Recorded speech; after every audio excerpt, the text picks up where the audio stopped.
1870 के दशक में मैसेच्यूसेट्स के बोस्टन सिटी को एक भयानक सच्चाई का सामना करने के लिए मजबूर होना पड़ा। एक ऐसे शख्स की मौजूदगी जो शहर के इतिहास पर एक काला दाग छोड़ गई, जिसे द टॉर्चरर ऑफ मैसेच्यूसेट्स के नाम से कुख्यात रूप से याद किया जाता है। यह नाम सुनकर आपके मन में एक डरावने व्यक्ति की तस्वीर बन सकती है, जिसके चेहरे पर लंबी दाढ़ी और डरावने निशान हो, लेकिन सच्चाई इससे भी ज्यादा भयानक थी। सिर्फ 12 साल की उम्र में यह बच्चा अपनी उम्र के बच्चों की तरह मासूमियत से खेलकूद में शामिल नहीं था, बल्कि उसकी हरकतों ने हंसी और खुशी की जगह चीखे और मौतें लाई। जेसी हार्डिंग पोमेरॉय का केस सबसे डिस्टर्बिंग केसेस में से एक है, जिसे आज भी साइकोलॉजिस्ट और क्रिमिनोलॉजिस्ट बार बार देखते हैं और स्टडी करते हैं। यह शायद उन नटोरियस क्राइम्स में से एक है जिसमें अपराधी एक बच्चा था। यह डॉक्यूमेंट्री डॉन केर्कली की book making a monster Jesse Pomeroy और the boy murderer of 19th century Boston से ली गई है। आज हम जेसी पोमेरॉय की कहानी देखेंगे, जो था तो महज 12 साल का, पर वो किसी मॉन्स्टर से कम नहीं था जिसकी हरकतें देखकर आप चौंक जाओगे। आज हम 19वीं सदी में वापस चलेंगे, उस दौर की कुछ सबसे रियल क्राइम्स की कहानियों को जानने के लिए।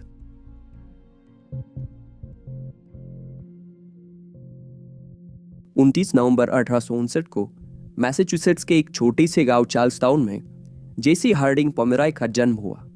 वो रूथ और थॉमस पोमेरॉय का दूसरा बेटा था। थॉमस को शराब की लत थी, जो हमेशा अपने बच्चों को शराब पीकर पीटता। हालांकि जेसी समझदार था, पर उसकी लंबी कदकाठी के कारण उसे दूसरे बच्चों के साथ घुलने मिलने में कठिनाई होती। इसके अलावा जेसी एपिलेप्सी के दौरे से पीड़ित था। उसके दाहिने आंख पर एक सफेद खाल थी जो उसे और भी अलग बना देती थी। जेसी अपना ज्यादातर वक्त नेटिव अमेरिकन वॉर की कहानियां पढ़ने में बिताता, जहां से उसने आदिवासियों पर किए गए क्रूर अत्याचारों के बारे में जाना। वो हमेशा सेंसेशनल क्राइम नॉवेल पढ़ता, जिसकी वजह से उसके दिमाग में क्राइम करने के ख्याल आते। जब भी वो दूसरे बच्चों के साथ खेलता, हालांकि ऐसा बहुत कम होता, पर खेलते वक्त उसे स्काउट्स एंड इंडियंस खेलना पसंद था, जहां खेलते वक्त वो उन डरावनी चीजों को दोहराता जो उसने कहानियों में पढ़ी होती।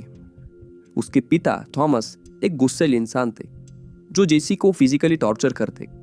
जब भी जेसी से कोई गलती होती तो उसे बाथरूम में घसीटा जाता, कपड़े उतार दिए जाते और तब तक पीटा जाता जब तक कि उसके शरीर से खून नहीं बहने लगता।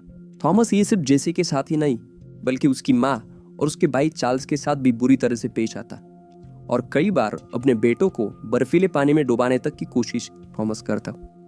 जेसी की मानसिक बीमारी के पहले लक्षण जब वो 10 साल का था तभी से सामने आने लगे। शुरुआती लक्षणों में से एक तब देखा गया जब उसने अपनी माँ के पेट बर्ड्स को बेरहमी से मारकर उनके सर को उखाड़ फेंका। इस घटना के बाद जब उसे पड़ोसी की बिल्ली को चाकू से मारते हुए पकड़ा गया, उसे पेट एनिमल्स रखने से पूरी तरह मना कर दिया गया। बाद में ये फैमिली बोस्टन के नॉर्थ में चेल्सी सिटी चली गई, जहां जल्द ही एक के बाद एक भयानक अपराध होने शुरू हो गए।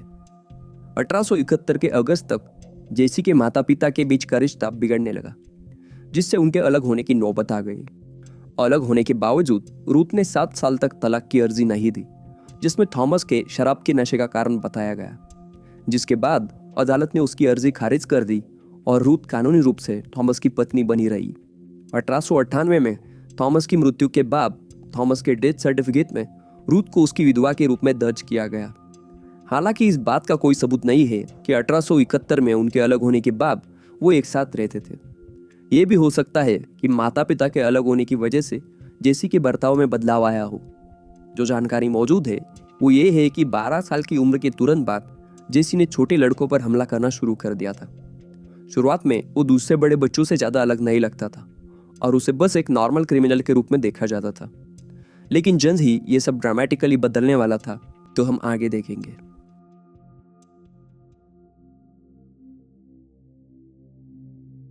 अठारह सौ 71 की क्रिसमस के कुछ दिन पहले चेल्सी के पाउडर हॉर्न हिल के पास 2 आदमियों ने टहलते वक्त एक चौपड़ी से एक धीमी डिस्टर्बिंग कराने की आवाज सुनी।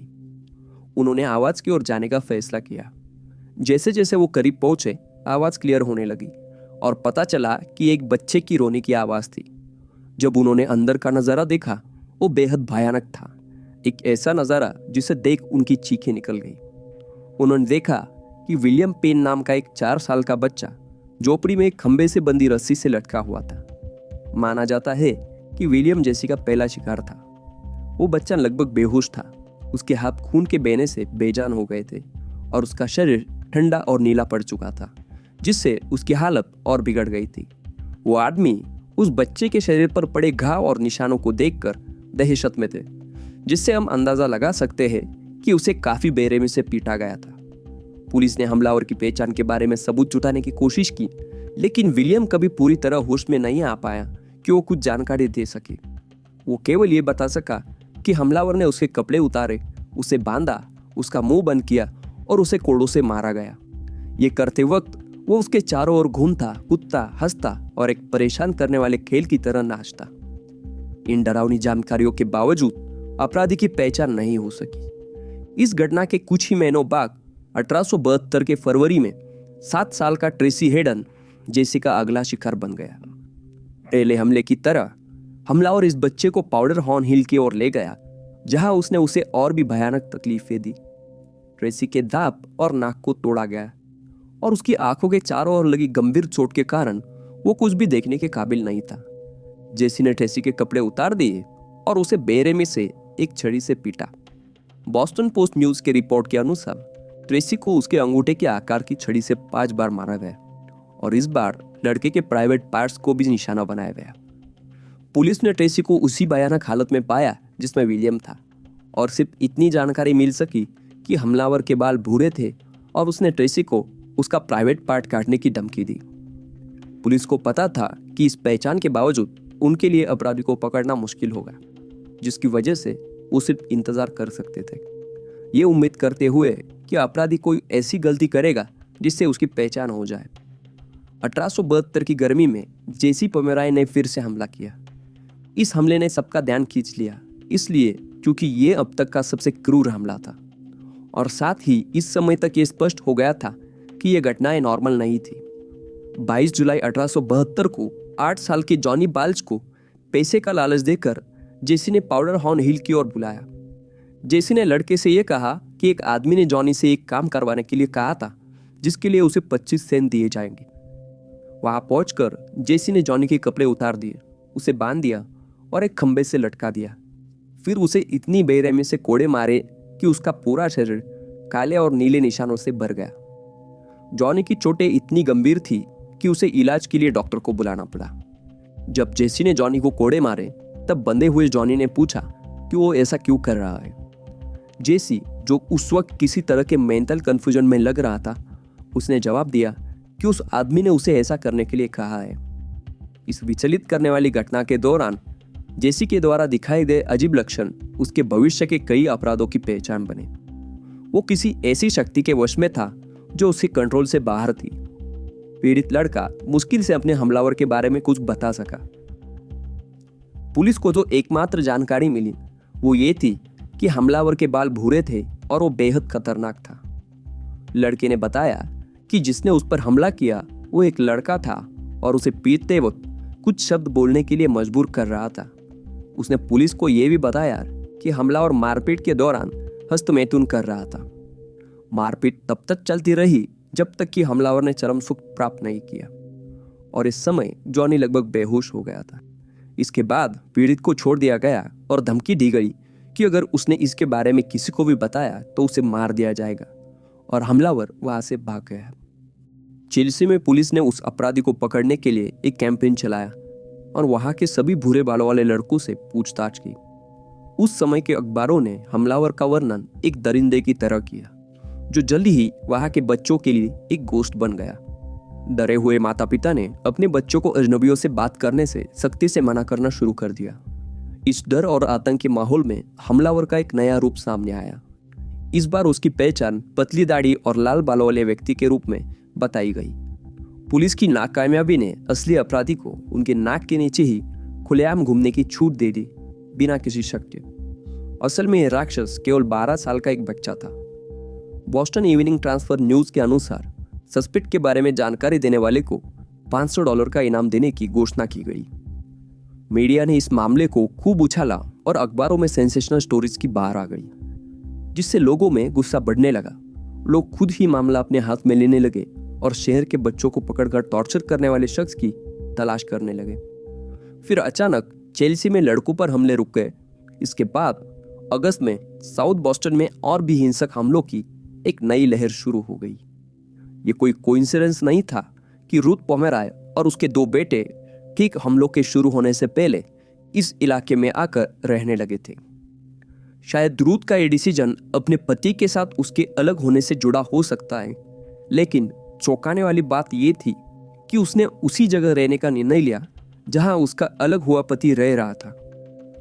थॉमस के साथ रूथ की प्रॉब्लम्स में से एक उसके और उसके बच्चों के लिए पैसे की कमी थी, और यह भी हो सकता है कि वो थॉमस के करीब रहने और उससे कुछ पैसे की मदद की उम्मीद में बॉस्टन चली आई हो। या ये भी हो सकता है कि रूथ ने चेल्सी में किए हमलों के लोगों के सार्वजनिक विरोध की वजह से उसने वहां से निकलने का फैसला किया हो। शायद रूथ को इस बात का अंदाजा था कि लड़कों पर हुए हमलों के पीछे कौन हो सकता है, और वो एक नई शुरुआत की उम्मीद कर रही थी। हालांकि ये सिर्फ एक अंदाजा है, क्योंकि रूथ पोमेरॉय ने इस बात को मानने से इनकार कर दिया कि जेसी उन अपराधों के लिए जिम्मेदार हो सकता है जिनके लिए जल्द ही उसे गिरफ्तार किया जाएगा। उसने अपने जिंदगी के आखिर तक अपने बेटे के लिए सपोर्ट में कोई कमी नहीं रखी। हालांकि रियलिटी रूथ की कल्पना से बिल्कुल अलग थी। 17 अगस्त 1872 को जेसी पोमेरॉय ने नए शहर में अपना पहला शिकार बनाया, जहां पर बचाए जाने के बाद छोटे जॉर्ज प्रेंट ने बताया कि कैसे एक बड़े लड़के ने उसे साउथ बॉस्टन के सिटी पॉइंट में एक बोट हाउस तक साथ चलने के लिए पैसे का लालच दिया। हमले के दौरान जेसी ने जॉर्ज को अपने कपड़े उतारने पर मजबूर किया और उसे एक यॉट में कुर्सी से बांध दिया, जहां उसने उसकी बॉडी में पिन चुभाकर और उसके शरीर को काटकर उसे तकलीफ दी। डेली न्यूज ने रिपोर्ट किया कि जॉर्ज का शरीर पूरी तरह से पिन से छेदा गया था, और यह भी बताया कि लड़के को खून से लथपथ करने के बाद जेसी ने खुशी से नाचते हुए खून को बहते हुए देखा। जॉर्ज को वहां से गुजरने वाली एक लड़की ने अधमरी हालत में पाया, जिसने किसी तरह से उसे बचा लिया। जॉर्ज प्रेट को तकलीफ देने के बाद 1 महीने से भी कम वक्त में 5 सितंबर को जेसी की मुलाकात 6 साल के हैरी ऑस्टिन से हुई, जो साउथ बॉस्टन के एक सड़क से जा रहा था। उसने फिर से पैसे का लालच देकर लड़के को एक रेलवे पुल के नीचे बुलाया। जब हैरी के पास भागने का कोई रास्ता नहीं था, तो जेसी ने उसके कपड़े उतार दिए और उसके कंधों के बीच, बाजुओं के बीच और उसके प्राइवेट पार्ट्स के हिस्सों में कई बार चाकू घोंपा। हैरी का इलाज करने वाले डॉक्टर ने बताया कि घाव तेज धारदार हथियार से किए गए थे। जॉर्ज की तरह हैरी को भी एक राहगीर ने बचाया, जो ज्यादा खून बह जाने से और चोटों के कारण नाजुक स्थिति में था। इसके बाद अगले 6 दिनों से भी कम वक्त में जेसी ने 7 साल के जोसेफ केनेडी को निशाना बनाया, जिसे पहले पीड़ितों की तरह ही पीटा गया था। इसके बाद जेसी ने लड़के को घुटनों के बल झुकने पर मजबूर किया और उससे लॉर्ड्स प्रेयर दोहराने की कोशिश की, लेकिन इसमें उसने पवित्र शब्दों को अश्लील और अपमानजनक भाषा से बदल दिया। जब जोसेफ ने ऐसा करने से इनकार किया, तो जेसी ने उसके चेहरे पर चाकू से वार किए और घावों पर नमक का पानी डाल दिया। इसके 6 दिन बाद 5 साल का रॉबर्ट गूल्ड जेसी का आखिरी शिकार बना, कम से कम उस समय के लिए। रॉबर्ट को साउथ बॉस्टन में एक खंबे से बंधा हुआ पाया गया। उसे पीटा गया था और उसके चेहरे पर कई गहरे कट थे। इस बार पीड़ित ने पुलिस को एक महत्वपूर्ण सुराग दिया, ये बताते हुए कि जिस बड़े लड़के ने उस पर हमला किया था उसकी बड़ी बड़ी सफेद आंखें थी, जिसमें उसके दाहिने आंख में एक बड़ा दाग था।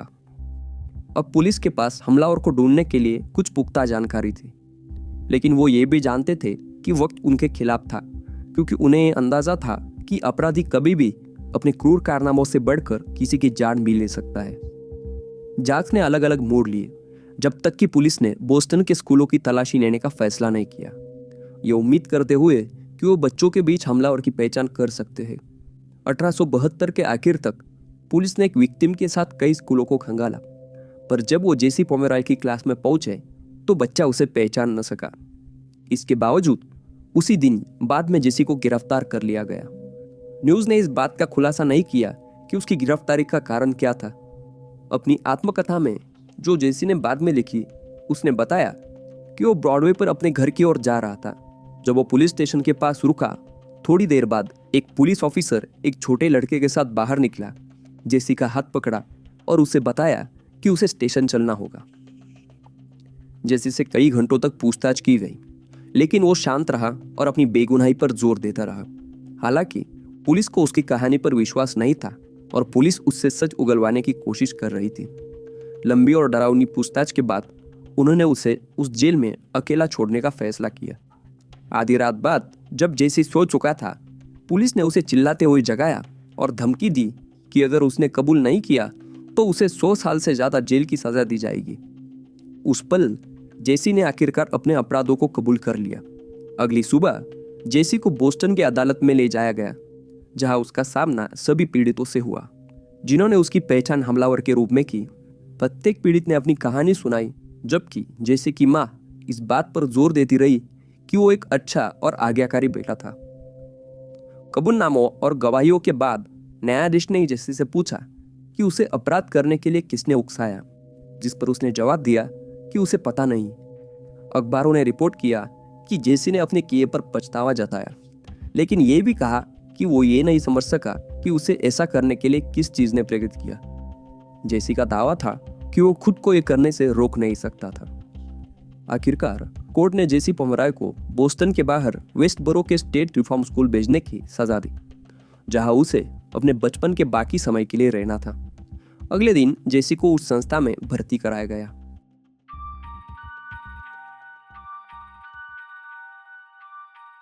अब तक जेसी सिर्फ एक बच्चा था जिसने क्रूर कर्म किए थे, पर एक सीरियल किलर बनने का उसका रास्ता यहीं से शुरू होता है। 21 सितंबर 1872 को जेसी को वेस्टबरो के Massachusetts state reform school for boys में भर्ती किया गया। रिकॉर्ड्स के अनुसार उस समय उसकी उम्र 12 साल थी और उसे जज विलियम फोर्सिथ ने चाकू से हमला करने की वजह से वहां भेजा था। रिफॉर्मेटरी में 250 से 300 लड़के रहते थे और जेसी उनमें से एक अनोखा मामला था। उसकी वजह थी उसके क्राइम की हिंसकता, जो एक नॉर्मल क्रिमिनल से काफी अलग थी। उस साल 90 लड़कों में से सिर्फ 2 ही लड़के चाकू से हमला करने के लिए दोषी पाए गए थे, जिनमें जेसी भी शामिल था। वेस्टबरो में ज्यादातर लड़के चोरी, तोड़फोड़, मारपीट, नशा जैसे अपराधों के लिए यहाँ थे। 1846 में बनाई गई वेस्टबरो रिफॉर्मेटरी एक पहली ऐसी संस्था थी जिसमें पब्लिक एजुकेशन जैसी कई चीजें सिखाई जाती थी। ये एक स्कूल के कंपैरिजन से कई गुना अच्छा था। ये जगह एक परिवार जैसे सॉफ्ट फैमिली डिसिप्लिन और फैमिली सिस्टम की शुरुआत करने के लिए बनाई गई थी। कई लड़के अलग अलग घरों में रहते थे और स्कूल ने उन लड़कों को अपनी माँ की कमी महसूस न हो, इसके लिए महिला शिक्षकों को नियुक्त करने पर जोर दिया। इसके अलावा लड़कों को अपनी शिक्षा के साथ साथ लगातार फिजिकल एक्टिविटीज में भी शामिल किया जाता था, जिसका उद्देश्य ये था कि स्कूल की एग्रीकल्चर एक्टिविटीज में जितने हो सके उतने लड़के शामिल हो, क्योंकि उस समय खेती को सबसे अच्छा बिजनेस माना जाता था। पर इन आदर्शवादी इरादों के बावजूद वास्तविकता काफी अलग और आदर्श से बहुत दूर थी। कई साल पहले रिफॉर्मेटरी के एक लड़के द्वारा लगाई गई आग ने रिफॉर्मेटरी के जीवन की काली सच्चाई को सामने लाया। मारपीट, आग लगाना और भागने की कोशिश के आरोप में लड़कों को अंधेरे, खराब, हवादार कमरों में फर्श पर जंजीर से बांधा जाता और उन्हें खाने के लिए सिर्फ रोटी और पानी दिया जाता। इसके अलावा रिफॉर्मेटरी में एक सिस्टम बना हुआ था जहां युवा कैदियों को खतरनाक और राक्षसों के रूप में माना जाता था। 1860 के दशक के दौरान रिफॉर्मेटरी की स्थिति और भी बिगड़ गई और 1870 के शुरुआती सालों की एनुअल रिपोर्ट में स्कूल मैनेजमेंट की गंभीर समस्याएं सामने आई। मैनेजमेंट का दावा था कि लोगों की मांग थी कि लड़कों के साथ माता पिता जैसा बर्ताव किया जाए, लेकिन लड़कों ने इसके अनुरूप काम नहीं किया, जिससे वहां के एडमिनिस्ट्रेशन को और ज्यादा स्ट्रिक्ट रूल्स को अपनाने के लिए मजबूर होना पड़ा। इसके अलावा लड़कों की वहां से भागने की समस्या हमेशा बनी रही। उदाहरण के लिए 5 मई 1873 को लगभग 100 लड़के भागने में कामयाब रहे, जो पिछले साल भागे हुए लड़कों की संख्या से कई ज्यादा थे। जेसी पोमेरॉय ने अपनी ऑटोबायोग्राफी में इस ग्रुप एस्केप के बारे में लिखा, ये बताते हुए कि वो केवल इसलिए भाग नहीं पाया क्योंकि वो बीमार था और अस्पताल में भर्ती था। और आयरनी ये है कि इसके भागने में शामिल न होने को अच्छे बिहेवियर के रूप में देखा गया, जिससे उसकी जल्दी रिहाई में मदद मिली।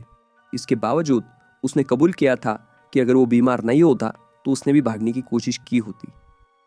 इसके अलावा ये भी पता चलता है कि उसने यहाँ पर किसी भी तकलीफ का सामना नहीं किया। अपनी आत्मकथा में उसने दावा किया कि उसे वहाँ कभी सज़ा नहीं दी गई। उसका कारण था कि वो एक आदर्श कैदी था जो नियमों का पालन करता था। अपने डिसिप्लिन और बिहेवियर के कारण जेसी को जल्द ही एक मॉनिटर के रूप में नियुक्त किया गया, जिसका उसे ये फ़ायदा हुआ कि उसे अपने डॉर्मेट्री में डिसिप्लिन बनाए रखने और अन्य लड़कों को पनिशमेंट करने की परमिशन मिल गई। ये कुछ ऐसा था जिससे उसे विशेष प्रकार का आनंद मिलता था। इस बीच उसकी माँ अपने बेटे के लिए अनेक संघर्ष करती रही, रिफॉर्मेटरी और किसी भी व्यक्ति को जो उसकी मदद कर सकता था। उन्हें कई लेटर लिखती रही। रूथ का यह तर्क था कि उसके बेटे को वकील की उपस्थिति के बिना गुनाह कबूल करने के लिए मजबूर किया गया था, जिसकी वजह से उसे गलत सजा सुनाई गई थी। दिलचस्प बात यह है कि रूथ का दावा सही था। असल में जेसी को कानूनी रूप से अनुचित परिस्थितियों में गिरफ्तार किया गया था, पर कोई भी इस फैसले को पलटने और कुख्यात मैसाचुसेट्स के कसाई को उसकी सजा पूरी किए बिना रिहा करने के लिए तैयार नहीं था। कुछ वक्त बाद वेस्टबरो के कोऑर्डिनेटर ने निष्कर्ष निकाला कि जेसी को और अधिक वक्त तक बंदी बनाए रखने का कोई कारण नहीं है। एक पुलिस ऑफिसर ने रूथ से इंटरव्यू किया, जिसके बाद पता चला कि वो एक अच्छी मेहनती महिला है जो जेसी की अच्छी परवरिश कर सकती है। उन्होंने ये भी नोट किया कि जेसी का भाई चार्ल्स पोमेरॉय एक अच्छा सिटीजन है जो एक अखबार की दुकान चलाता है। पुलिस का मानना था कि ये पॉजिटिव फैमिली एनवायरनमेंट जेसी पर अच्छा असर डालेगा। उसकी फैमिली ने उसके बर्ताव पर बारीकी से नजर रखने का वादा किया। जैसा कि अधिकारी ने बताया कि उसके पिछले क्राइम्स उसके गलत पारिवारिक माहौल का नतीजा थे।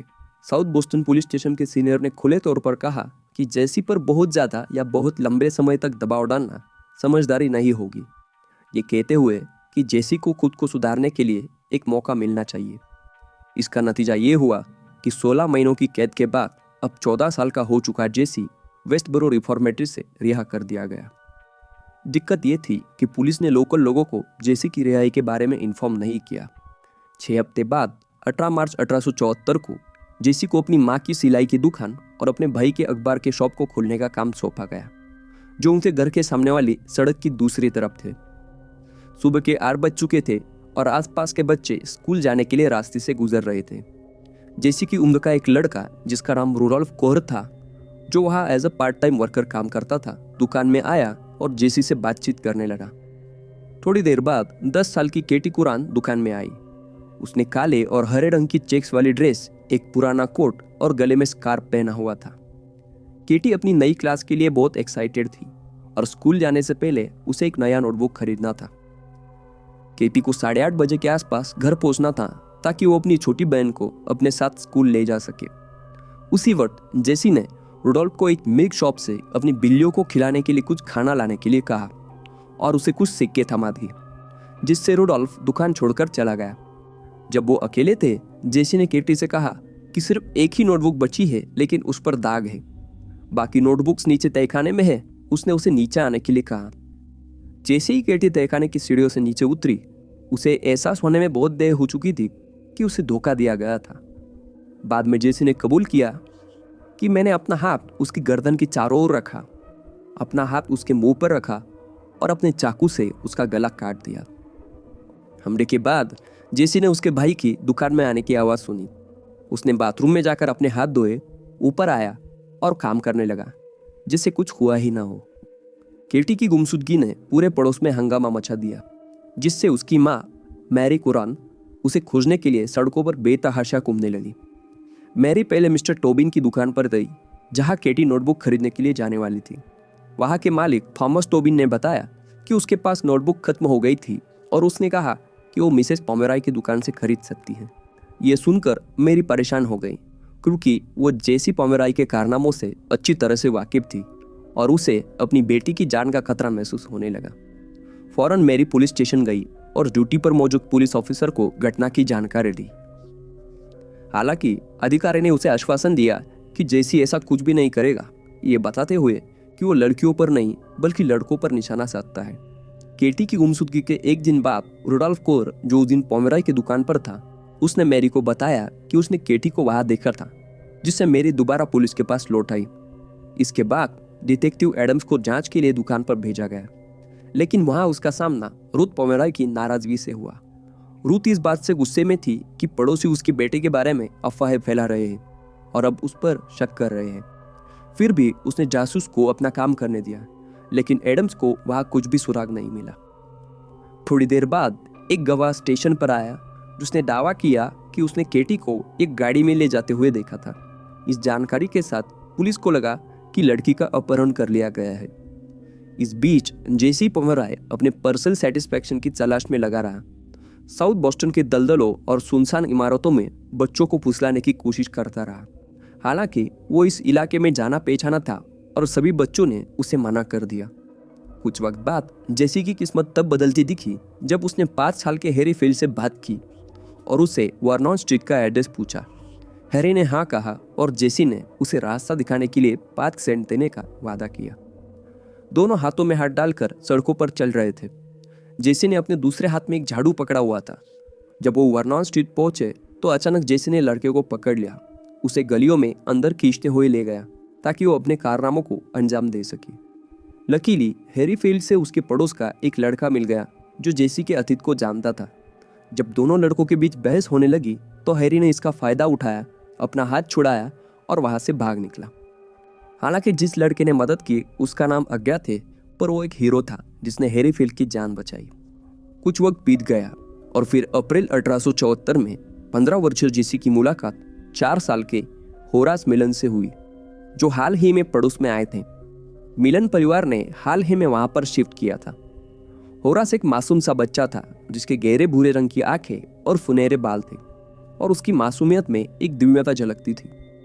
उस दिन उसकी मां ने उसे कुछ पैसे दिए और वो बेकरी जाने के रास्ते में था जब उसकी मुलाकात जेसी से हुई। होरास ने एक छोटा सा केक खरीदा जिसे उसने जेसी के साथ शेयर किया और दोनों ने पास ही के एक शिप पोर्ट पर घूमने का फैसला किया। निर्दोष होरास एक शिकारी के चंगुल में फंस चुका था, लेकिन वो इतना छोटा और भूला था कि वो खतरे को पहचान न सका। हालांकि कई गवाहों ने उन दोनों को पोर्ट की ओर जाते हुए देखा था। बाद में पुलिस को एक गवाह से रिपोर्ट मिली जिसने कहा कि उसने लड़कों को अकेले देखा था। गवाह को यह अजीब लगा कि बच्चे अकेले घूम रहे थे, लेकिन उसने ये भी देखा कि बड़ा लड़का जिम्मेदार दिख रहा था, इसलिए उसे कुछ भी संदिग्ध नहीं लगा। अपनी सैर के दौरान दोनों ने एक और लड़के से मुलाकात की और उसी समय बंदूक की गोलियों की आवाज़ सुनाई दी जिसने दोनों को चौंका दिया। जेसी ने दूसरे लड़कों से पूछा कि क्या हुआ और उसने कहा कि यहाँ पर लोग जंगली बत्तखों का शिकार करते हैं। बाद में इस लड़के ने बताया कि उसे अजीब लगा कि 4 साल का लड़का इतनी अच्छी पोशाक में ऐसी जगह पर था।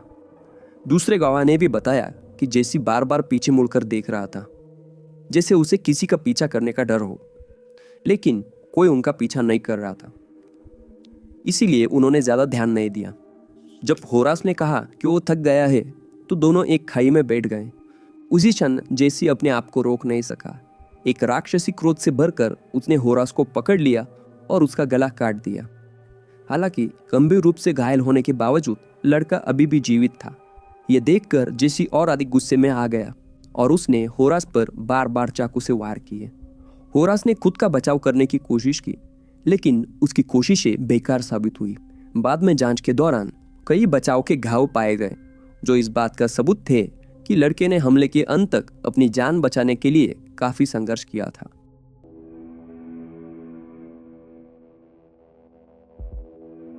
होरास मिलन की बॉडी को 2 भाइयों ने देखा जो उस जगह पर खेल रहे थे। जब वो एक पहाड़ी पर चढ़े तो उन्होंने दूर से एक गुड़िया जैसी चीज दिखी, लेकिन जब वो करीब पहुंचे तो उन्हें एहसास हुआ कि वो एक बच्चे का शव था। बड़ों को बुलाया गया और जल्द ही पुलिस मौके पर पहुंच गई, लेकिन उस समय तक लड़के की पहचान नहीं हो पाई थी। इस बीच मिलन परिवार बेतहाशा होरास की तलाश कर रहा था, जब तक कि उसके पिता जॉन मिलन पुलिस स्टेशन नहीं गए और अपने बेटे की गुमशुदगी की रिपोर्ट दर्ज नहीं कराई। उन दिनों साउथ बोस्टन में पुलिस को यह खबर मिलने में काफी समय लगता था कि शहर के दूसरे छोर पर कुछ घटना हुई है। लोकल कोरोनर ने न्याय अधिकारियों की मौजूदगी में होरास के शरीर की जांच की और निर्धारित किया कि पहला घाव उसकी दाहिनी आंख पर हुआ था। इसके बाद उसके सीने पर लगभग 18 कट थे। उसका गला 2 बार रेता गया था और उसका स्क्रोटम पूरी तरह से काटा गया था, संभवतः मृत्यु के बाद। लड़के के हाथों पर कई कट के संकेत ये बता रहे थे कि उसने अपने हमलावर से बचने की बेताब कोशिश की थी और वहां मौजूद सभी लोग ये सुनकर डरे हुए थे क्योंकि ऐसे घाव केवल एक राक्षस द्वारा ही किए जा सकते थे। जैसे ही जांच पूरी हुई, एक बुलेटिन सभी पुलिस स्टेशनों को भेजा गया, जब तक कि साउथ बोस्टन से एक कॉल ने लड़की की पहचान की पुष्टि नहीं की। जांच शुरू हुई और गवाहों की मदद से यह जल्दी स्पष्ट हो गया कि मुख्य संदिग्ध कौन है। पुलिस तुरंत जेसी पोमेरॉय के घर पहुंच गई। उस समय पत्रकारों को यह जानकर झटका लगा कि जेसी को रिफॉर्मेटरी से प्रेस की जानकारी के बिना रिहा कर दिया गया था और अब उसने फिर से हमला किया था। उसे हिरासत में ले लिया गया, यह आश्वासन देते हुए कि वो जल्द ही वापस आ जाएगा। लेकिन जैसे ही वो दरवाजे से बाहर निकला, जेसी फिर कभी अपने घर की आरामदायक नींद नहीं ले सका। जेसी ने सभी आरोपों से इनकार किया और सवालों का सीधा जवाब देने से बचता रहा। उस दिन भर उसने क्या किया था इसके बारे में अस्पष्ट जानकारी दी। हालांकि वो होरास मिलन की मौत के समय के लिए कोई कारण नहीं दे सका। स्टेशन पर अधिकारियों ने जेसी की बारीकी से जांच करना शुरू कर दिया। इन्वेस्टिगेटर्स ने जेसी के जूतों पर दलदल की घास और कीचड़ के निशान देखे।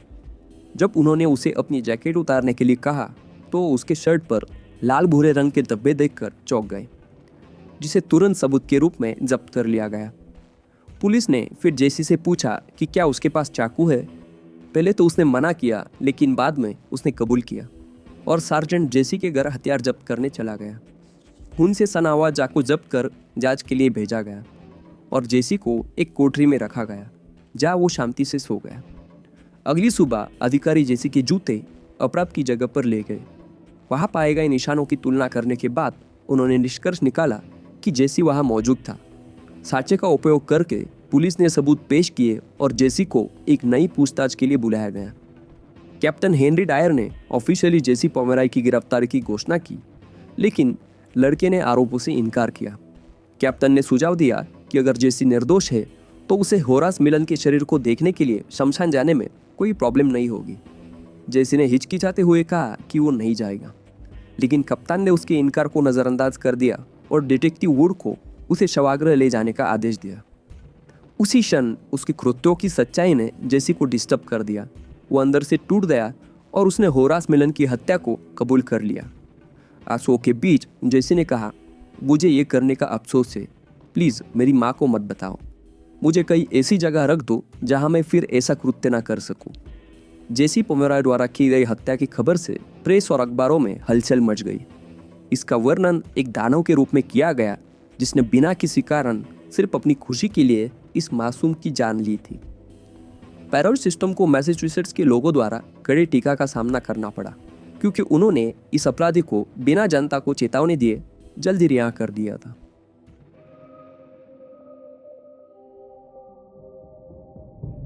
किसी भी अन्य कार्यवाही से पहले एक जांच जरूरी थी, जो 24 अप्रैल 1874 को शुरू हुई। जेसी को गवाही देने के लिए बुलाया गया, लेकिन इस बार उसने डिटेक्टिव वुड के सामने दिए गए अपने पिछले दिन के सभी कबूलनामों से इनकार कर दिया। इसके बजाय उसने मिलन की हत्या के दिन अपने पूरे दिन के डिटेल दी। जेसी के मुताबिक अपराध के समय वो बोस्टन में घूम रहा था। उसने कई जगहों का सटीक उल्लेख किया, लेकिन अजीब बात यह थी कि किसी ने भी उस वक्त उसे उन जगहों पर नहीं देखा था। नई सुनवाई और जेसी से आरोपों का जवाब लेने को तब तक के लिए रोक दिया जब तक कि डिटेक्टिव्स सबूत इकट्ठा नहीं कर लेते और जेसी अपने वकीलों से बातचीत नहीं कर लेता। इस बीच जेसी चार्ज स्ट्रीट जेल में ही रहा, जबकि शहर 50 वर्षों में आई सबसे भीषण अप्रैल की स्नोफॉल से उबरने की कोशिश कर रहा था। जांच गुप्त रूप से जारी रही, हालांकि प्रेस ने गवाहों से अधिकतर जानकारी हासिल कर ली थी। मंगलवार 28 अप्रैल की रात को कोरोनर की जांच आखिरकार समाप्त हुई। होरास मिलन को ऑफिशियली हत्या का शिकार घोषित किया गया और जेसी को अपराधी के रूप में पहचाना गया। उसी हफ्ते जेसी पर एक म्यूनिसिपैलिटी कोर्ट के जज के सामने आरोप लगाया गया और जल्द ही ग्रैंड जूरी द्वारा भी उस पर आरोप लगाया गया। हालांकि चार्जशीट में एक कमी थी, जिसमें पूर्व निर्धारित द्वेष शब्दों को छोड़ दिया गया था। इसके कारण ग्रैंड जूरी को जेसी के खिलाफ फिर से आरोप लगाने की आवश्यकता पड़ी और मुकदमा साल के अंत तक के लिए रोक दिया गया। मैसाचुसेट्स में हत्या की सजा फांसी द्वारा दी जाती थी। हालांकि स्टेट में पहले कभी भी 15 साल के किसी व्यक्ति को फांसी नहीं दी गई थी। जिसने इस हत्यारे के साथ क्या किया जाना चाहिए, इस पर बहस होने लगी। उस समय कई लोगों को शक होने लगा कि जेसी का किटी कुरान की गुमशुदगी में भी हाथ था, जिसने रूथ पोमेरॉय की दुकान के बंद होने में योगदान दिया। आखिरकार उस जगह को बेच दिया गया और वहां कंस्ट्रक्शन वर्क शुरू हुआ। काम के दौरान मजदूरों ने तहखाने में प्रवेश किया और केटी का शव पाया, जिसका सिर काट दिया गया था। रूथ और उनके बड़े बेटे चार्ल्स पोमेरॉय को गिरफ्तार कर लिया गया और इस घटना की अफवाहें फैलने लगी कि ऐसा इसलिए किया क्योंकि केटी का शव इतने लंबे समय तक दुकान के तहखाने में था और इसमें रूथ का और उसके बेटे चार्ल्स का भी हाथ था। हालांकि इसमें सच्चाई ये है कि उनकी गिरफ्तारी उन्हें लोगों के गुस्से से बचाने के लिए थी, जो अपने हाथों में न्याय लेने के लिए उत्सुक थे।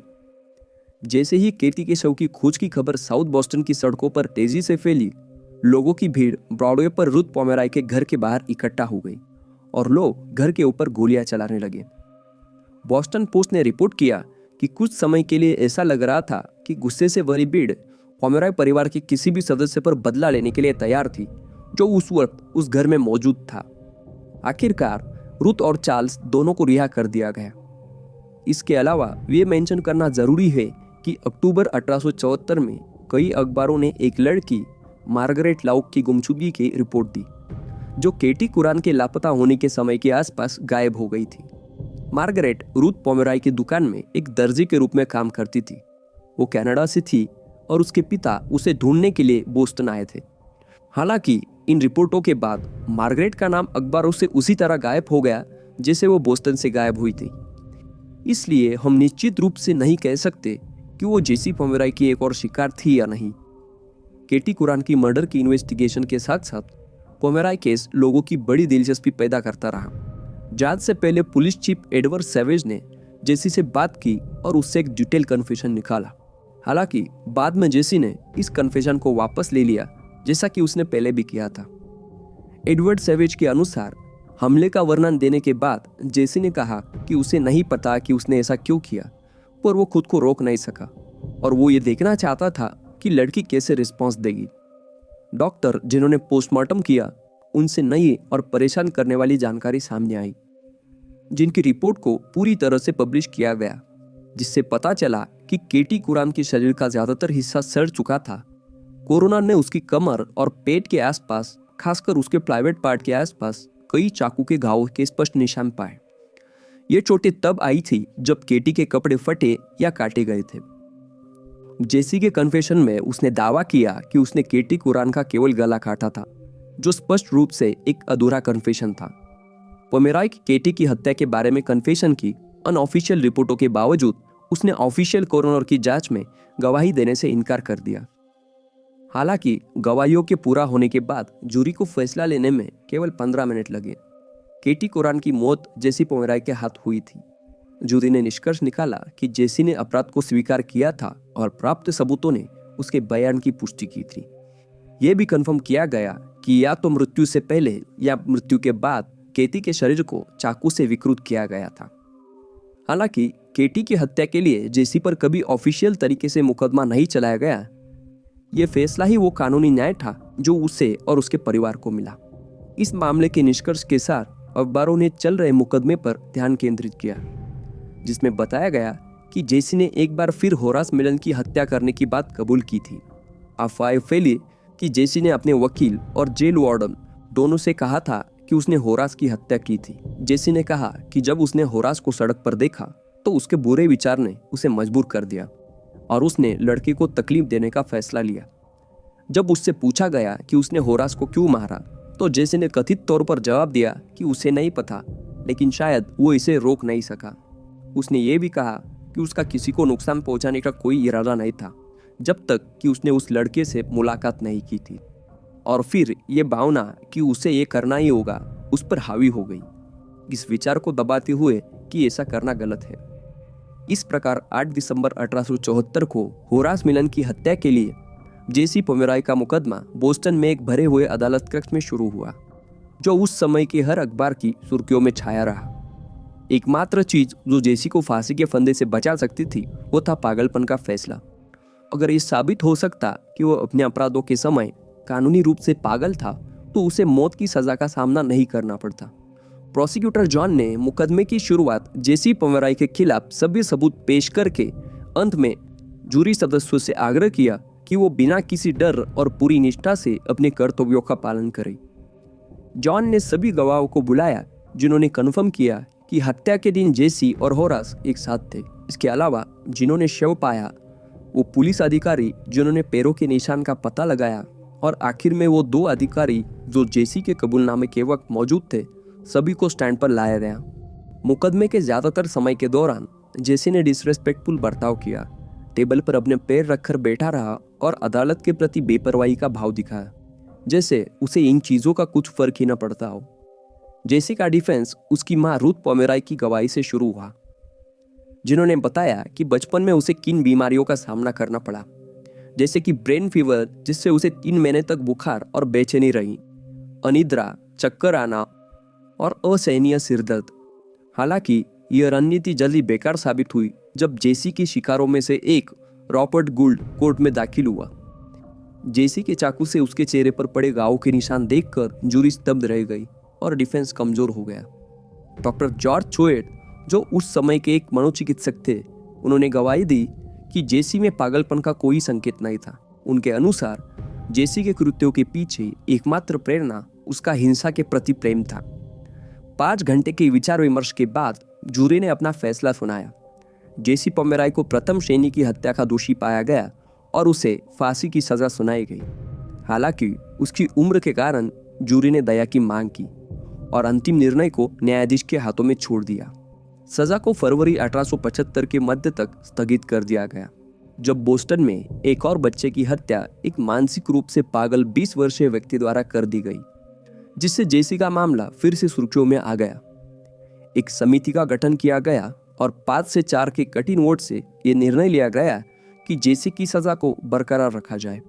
हालांकि समय के साथ मामले ने रिलीवेंस खो दी और लोगों के बदले की प्यास कम हो गई। इससे न्यायाधीशों ने जेसी की सजा पर पुनर्विचार किया। आखिरकार सभी ने सहमति व्यक्त की कि उसे मौत से बख्शा जाना चाहिए, लेकिन उसकी सजा फिर भी कठोर और न्यायपूर्ण होनी चाहिए। गवर्नर ने सुझाव दिया कि जेसी को जिंदा दफना दिया जाए, लेकिन अंतिम निर्णय उसे एकांत कारावास में जीवन भर की सजा देने का हुआ। जेसी पोमेरॉय को बाकी जीवन अपने आप से जूझते हुए बिताना था, एक छोटे से कंक्रीट की दुनिया में, जहां वो अपने सेल में अकेले खाता और व्यायाम करता था। उसे 1 घंटे के लिए एक यार्ड में जाने की अनुमति थी, जहां उसे अकेला छोड़ दिया जाता था। जैसे जैसे साल बीतते गए, जेसी ने एक के बाद एक किताबें पढ़ी, यहाँ तक कि उसने अन्य भाषाएं भी सीख ली। हालांकि उससे बात करने के लिए कोई नहीं था, केवल लोग जिन्हें उसने देखा। वो थे उसके सेल की निगरानी करने वाले और महीने में एक बार उसकी माँ, जो उससे मिलने आती थी।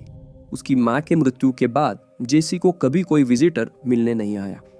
1917 में 40 साल की एकांत कारावास के बाद जेसी पोमेरॉय को अन्य कैदियों के बीच रखा गया, जो उसके कुख्यात अतीत के कारण उससे डरते थे।